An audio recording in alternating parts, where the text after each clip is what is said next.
Tomi Lahren, thank you so much for your time today. Oh, it's good to be here. Always a great conversation, and I always look forward to it. Thank you for having me.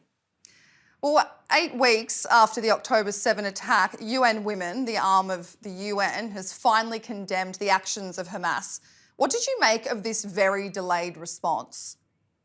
Well, there's no excuse for that delayed response, and I was actually on with your colleague Piers Morgan yesterday on Piers Morgan Uncensored, and we discussed this very notion, so it bears repeating. The UN Women, as well as feminism as a whole, whether it's in the United States or in the UK, what have you, is a joke. Feminism in the last 5 years plus has become a joke. The UN Women is just an extension and an arm of that. But the fact that it's taken almost 2 months to condemn what was an atrocious, brutal attack on women. We know that Hamas uses sexual violence and sexual warfare. That's not something that needed to be confirmed 2 months later. It's something that Hamas celebrated in the moment, live streamed in the moment. They are not secretive about what they do. They're proud of it. They celebrate it.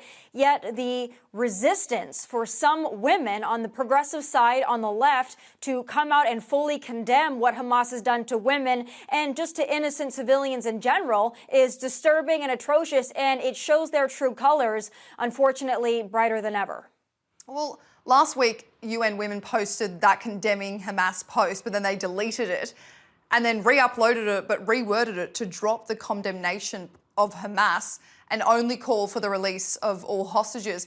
Now, this is an organisation dedicated to equal rights for women. Why on earth would they retract the part that women need to see?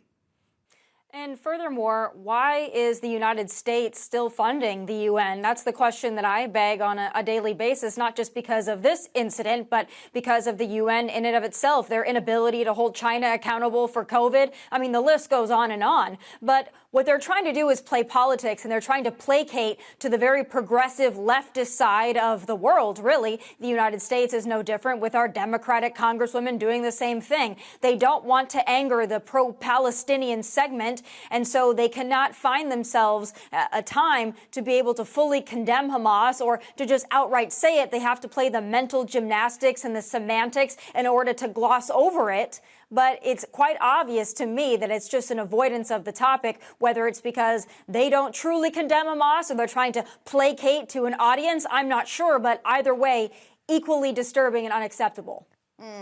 Well, in a recent UN meeting, there were several accounts of sexual violence from these October 7 attacks. There were detailed, horrific accounts from volunteers who described the state of which female bodies were found in, and eyewitnesses watching rapes occur. Israeli police even calling it the most extreme sexual abuses they've ever seen. Now, statements like these, where are the feminists on the left that you were speaking about calling out Hamas for these atrocities to women? Yeah, the feminist movement is lost. And here in the United States, it's not just because of this, but it's in many areas that feminism has been lost for, like I said, at least the last 5 years. Not only in this instance, but the refusal to speak out for women's sports, women's spaces, consent of women to be in a locker room with an adult male. This is just par for the course for the feminist movement. Now, I think that conservatives globally are taking back feminism, whether it be in our sports and our spaces or in fully and unequivocally condemning Hamas, but feminism as run by liberals, as run by leftists and progressives worldwide has failed women.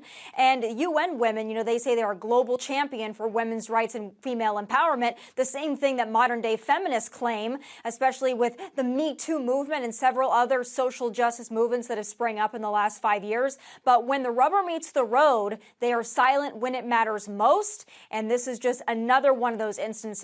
We can't take them seriously, and I wish that weren't the case, but it's a sad reality we have to accept. Well, I want to go back to what you were saying before on funding. Now, last year, the United States donated over $46 million to UN Women.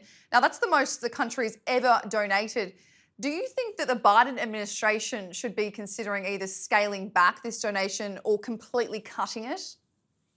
I believe that we should be defunding the UN altogether, but the Biden administration is, of course, never going to do that. The Biden administration loves the UN. They love a useless organization that sits there to, to indulge themselves in their own narcissism, to talk about climate change and social justice movements, but to actually do nothing to impact the lives of real people around the world. So I don't expect the Biden administration to cut off any funding to any of these organizations, the UN included.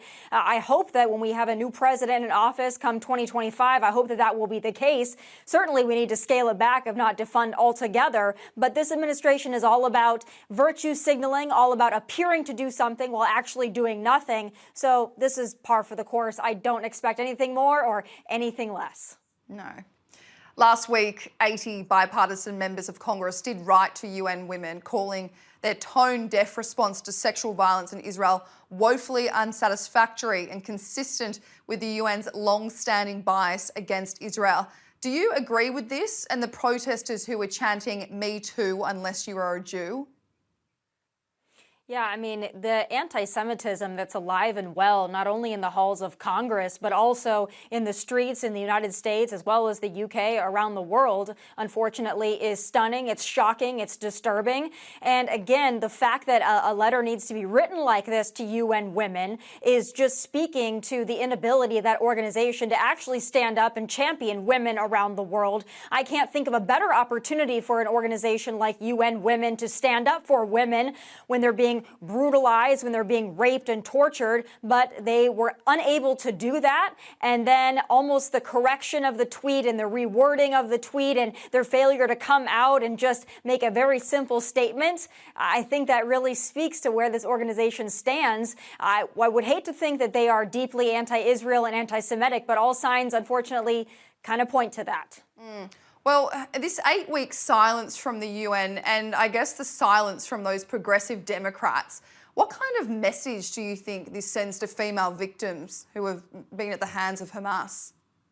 Not only to the female victims, but to Jewish people around the world. It sends a very strong message that they are not cared for, they are not cared about. We've got college campuses where there are students that are pro-Palestinian or pro-Hamas even, that are intimidating Jewish students, and they're actually told that maybe they shouldn't come to class because of the intimidation. We've got school teachers in Queens, New York, barricading themselves in rooms because their students found out they attended a pro-Israel rally and then sought to riot and protest outside the door, intimidating them, really threatening them in many ways, threatening their safety, their well-being. So this unfortunately has become a trend, and no other group of people in the United States and around the world would this be tolerated to. If this were the same kind of treatment of Black Americans or brown Americans, LGBTQ, this would not stand. But the fact that it's anti-Semitic and anti-Israel for some reason to these college administrators, to these Democratic women in Congress, somehow they find it acceptable and they put it under the category of free speech, which you and I both know is certainly not free speech. There's a definitive line there when it comes to intimidating people and actually threatening their well-being and their life in some circumstances. So I think that voters in the United States, around the world, need to pay very close attention to this. I've said this before and I'll say it again. If you're a Jewish American and you still plan to vote Democrat, I can't think of a reason on earth why, and I hope they consider that this upcoming election season. Well, I want to keep on the UN because I want to go into this report from an Israeli journalist named Almog Boker, who claims to have spoken directly to a recently released hostage who alleges that he was held hostage and starved for 50 days by a teacher from UNRWA. Now, as you know, these teachers are a part of this fund provided to Palestinian refugees by the UN and government agencies such as the US and UK, who donate millions of dollars. UNRWA has completely denied this, calling it misinformation, demanding the journalist delete the tweet that made the claim. But what did you make of this pretty big allegation? I would unfortunately believe these claims that have been made. And anytime you send aid to the Palestinians, anytime that you send humanitarian relief, unfortunately, it falls into the hands of terrorists because they control the area. So that's a sad and hard reality that needs to be faced. It's not one that we like to hear. It's not one that we like to validate. But unfortunately, that happens to be the cold, hard truth. And it's about time we accept it. That's why our former president, Donald Trump, cut off aid to the Palestinians funds humanitarian aid because he said, listen, this is going to fall into the hands of terrorists and we're not going to fund the very terrorists that we're going to then support the demise of. So unfortunately, this is a cycle that's been going on for quite some time. And until we stop funding these terrorists, it's going to continue. Well, on that note, given that the US is UNRWA's top donor, they've contributed $343 million to the organisation. Even if they keep funding this, do you think that President Biden should be at least demanding a further investigation into whether these teachers who are funded by them and the UN, there should be more investigation into whether they are, keeping people hostage or teaching anti-Semitism? Yeah, that's not going to happen on the watch of our current president. I hate to be the bearer of bad news, but it's certainly not. Now, again, Biden, unfortunately, is willing to send money pretty much anywhere and everywhere. It doesn't really matter where it goes. Doesn't really matter whose hands it lands in. We know that we are also unfreezing billions of dollars to Iran. That's most certainly going to be used to fund terrorism. This is par for the course. This is what Democrat administrations do. So do I expect there to be some kind of an investigation or any accountability with Joe Biden at the helm? No, absolutely not. And I also think, although I will give the current president credit for his support of Israel, the fact that there's been so much discussion about how Israel needs to show more restraint. You've got Kamala Harris just this past weekend in Dubai talking about a post-conflict Gaza and almost directly pointing the finger at Israel as if they are the bad guys. That's what this administration does and will continue to do, whether it's through ignorance or just purely being anti-Israel at its core. That is unfortunately the Democratic Party in the United States as it stands in 2023. We'll be watching ahead for next year. Tomi Lahren, thank you so much for your time today. And for anyone interested, you can catch her on her Outkick show, Tomi Lahren Is Fearless, every Monday, Wednesday and Thursday at 7 p.m. Eastern Time. Tomi, thank you. Thanks for having me as always.